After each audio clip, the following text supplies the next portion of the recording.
Howdy. It isn't too long ago when I made the video Crazy News from Finland about the woman who died in security custody. And obviously, none of those security guards got arrested. Which throws up many questions. But nonetheless, published Thursday, January 5th, 2023. Health and wellness. I'm a psychology expert in Finland, the number one happiest country in the world. Here are 3 things we never do.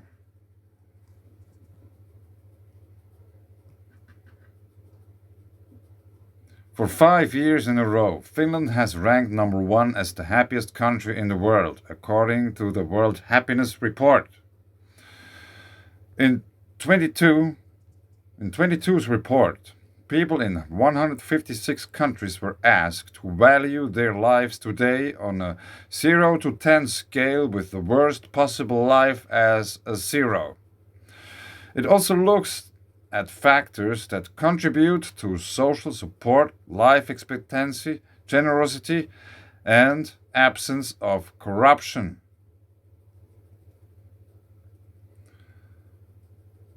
As a Finnish philosopher and psychology researcher who studies the fundamentals of happiness, I'm often asked, what exactly makes people in Finland so exceptionally satisfied with their lives? To maintain a high quality of life, here are 3 things we never do. We don't compare ourselves to our neighbors. There's a famous line by a Finnish poet, "Kel onni on, sen onnen kätkeköön." Roughly translated, it means, don't compare or brag about your happiness. Finns really take this to the heart, especially when it comes to material things and over displays of wealth. I once ran into one of the wealthiest men in Finland. He was pushing his toddler in a stroller towards a tram station. He could have bought himself an expensive car or hire a driver, but he opted for public transportation. We don't compare ourselves to our neighbors. You know, I've been born in Switzerland, and I moved to Finland some 16 years ago. Yeah, in a few days it might be 16 years. Yeah, it's actually on the 16th. Anyway.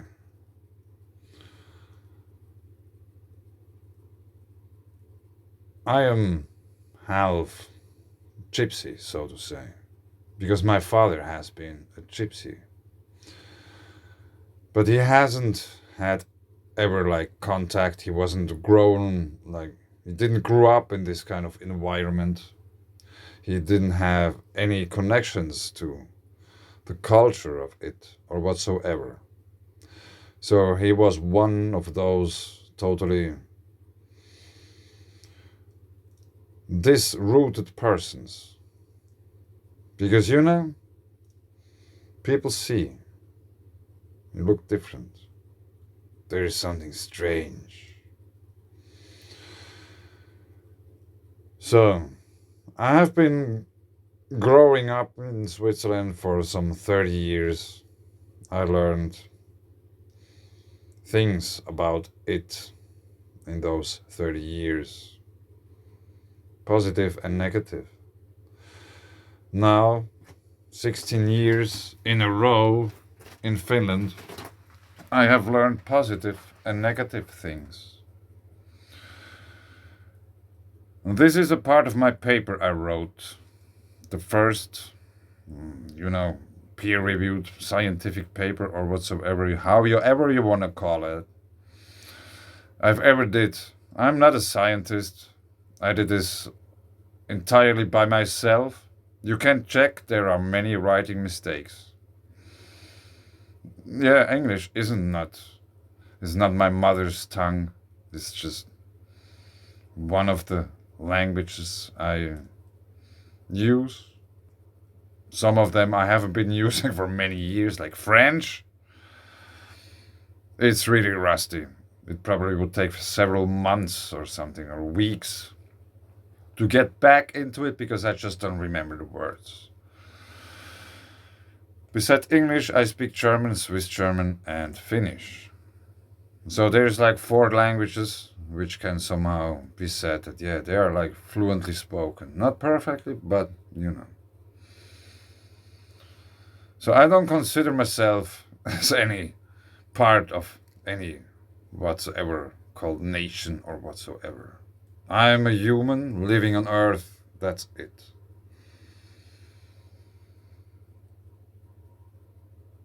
So I don't take any sides. It just doesn't make any sense to me.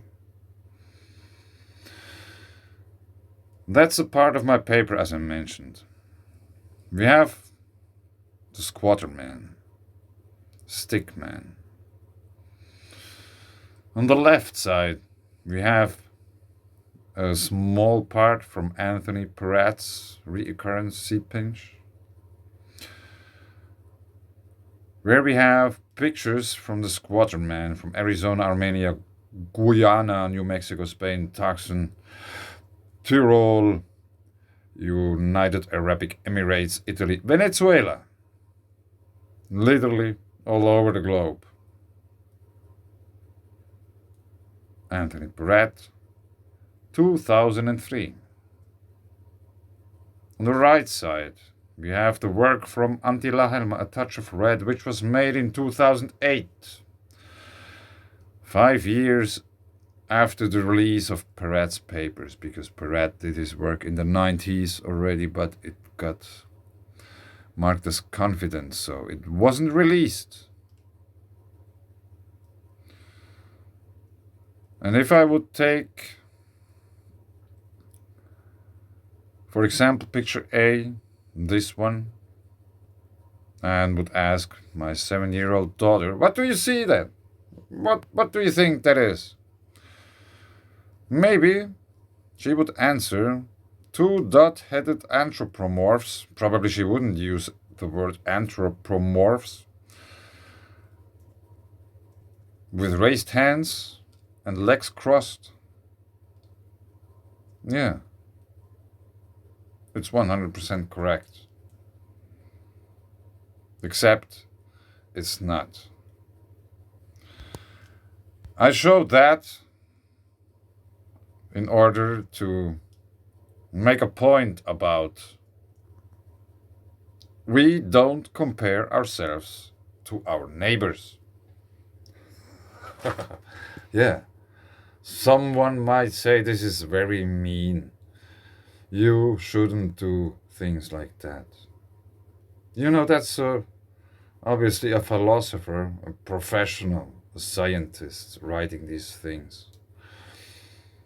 No, the others 2 are also. Anthony Perrett is a scientist. La Helma is a scientist too.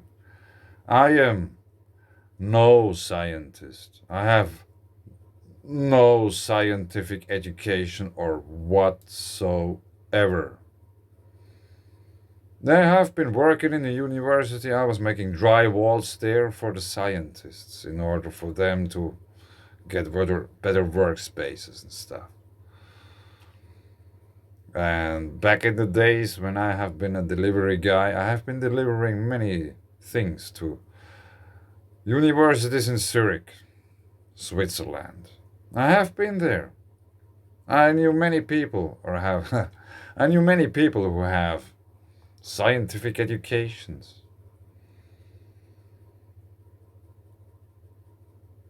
Most of them I haven't seen for a long time. But anyway,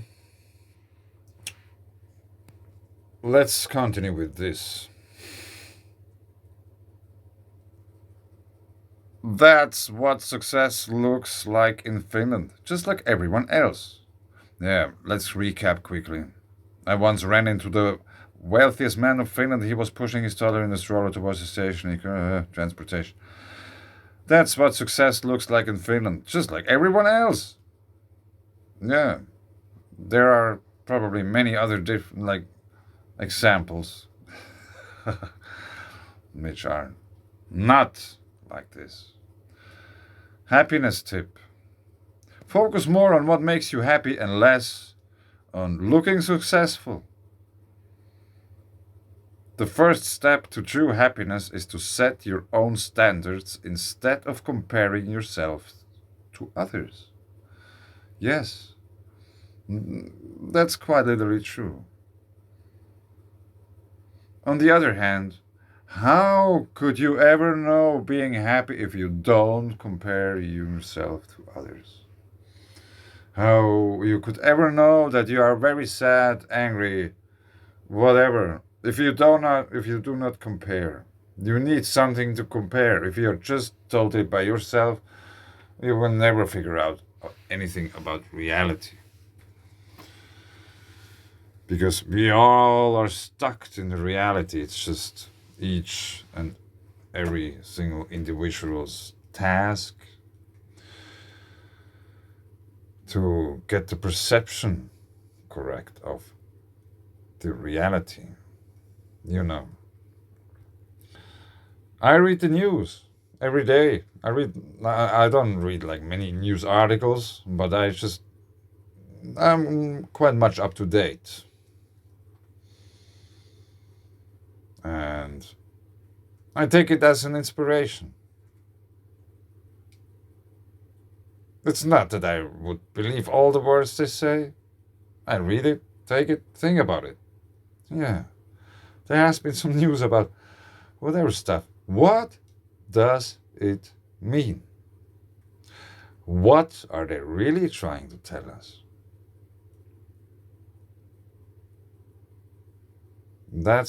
These are the things everyone really should have to think about.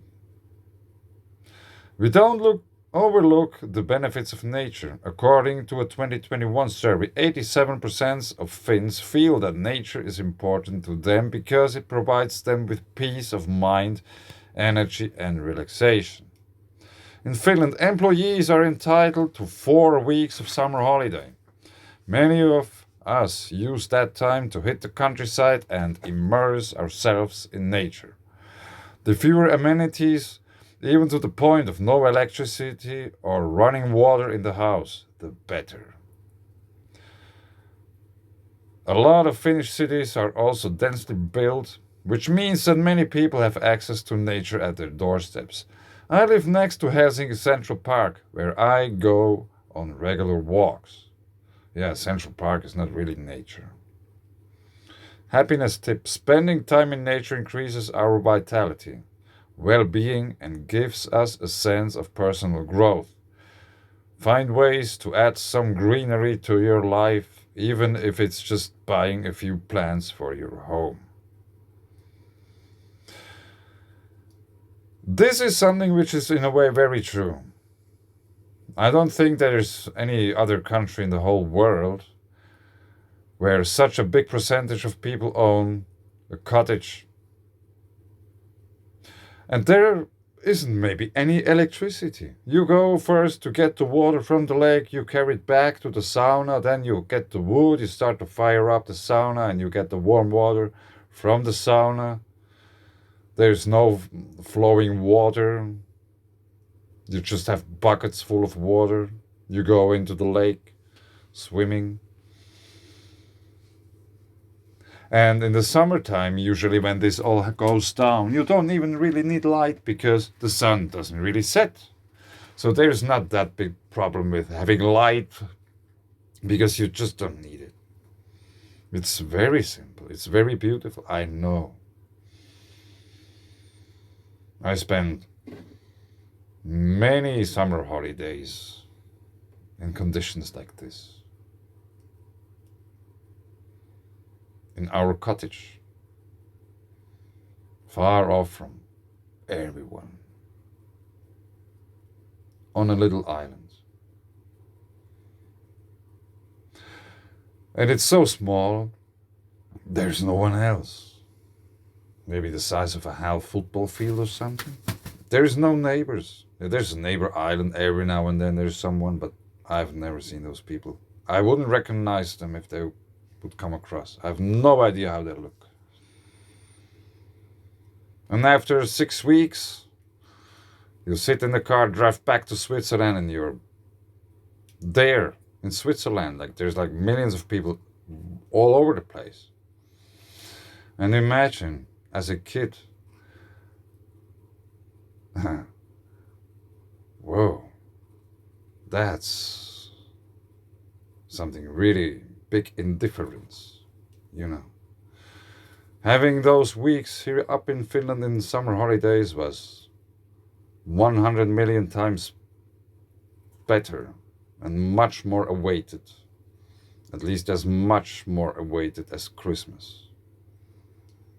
It was best time being alive in this environment, especially when you're a kid. Yeah, you know, you don't have a clue what it means to carry any responsibilities. You just don't because you're a kid.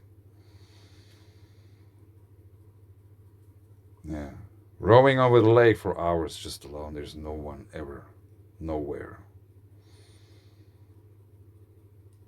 Me and my fishing rod and rowing boat.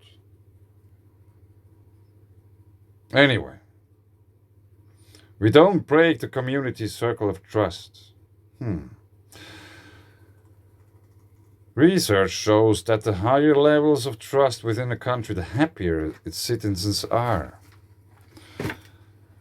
A lost wallet experiment in 22 tested the honesty of citizens, dropping 192 wallets in 16 cities around the world. In Helsinki, 11 out of 12 wallets were returned to the owner. Yeah, this would be interesting to know. Where did they drop the wallets? You know, Helsinki is not a big city, but it's still the biggest city of Finland. I have been living there for some time. Yeah, I think it depends on where you drop the wallet, you know. And this is probably fact in every city. If you go in certain districts in Paris, Rome, New York, Buenos Aires, Melbourne, or whatsoever cities you figure out, there are parts of the cities where you shouldn't drop your wallet. And there are parts of the cities, yeah, they come after you. Yeah, sorry, sir, you dropped your wallet. Take a flower and free coffee. Yeah, you know, it's there are different worlds within cities. Finnish people tend to trust each other and value honesty. If you forget your laptop in the library or lost your phone on the train, you can be quite confident you'll get it back.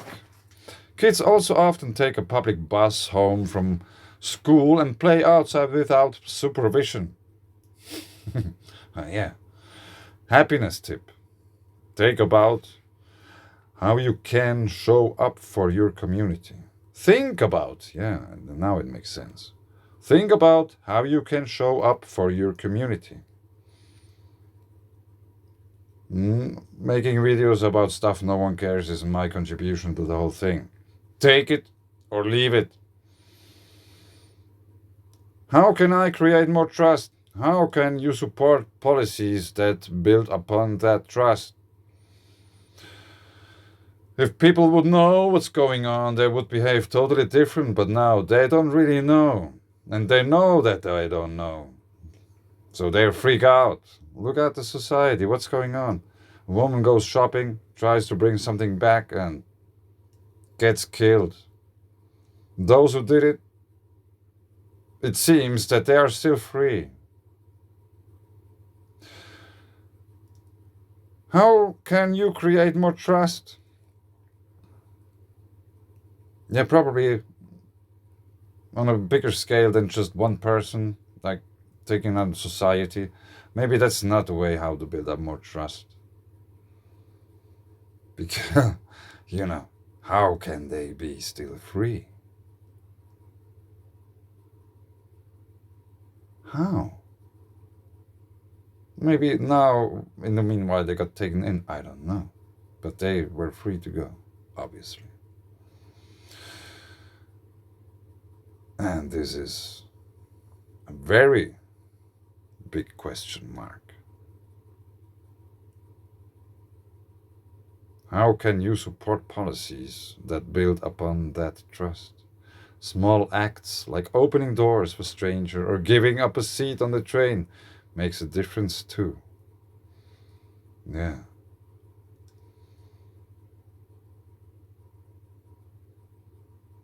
It does. Frank Martin, a PhD, is a philosopher and psychology researcher who studies the fundamentals of happiness. He is also a lecturer at Aalto University in Finland and the author of A Wonderful Life Insights on Finding a Meaningful Existence. Yeah, I've been talking about that. Life has no meaning, you know, but you can give it a purpose. Mm. Do something out of it. I decided to learn, share my learning.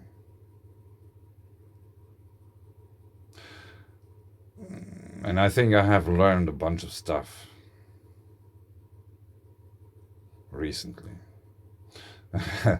And some of them things are rather important for us all because we are all in this together, no matter where you are. Australia, China, Russia, whatsoever. Sooner or later. Let's say after the electricity is gone, you know, you probably won't notice where like one country ends or starts because you just never get there. You don't know. You will never reach these kind of places.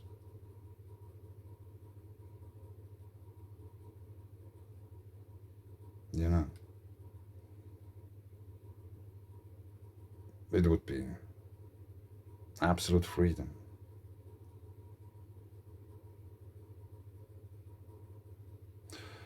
But anyway,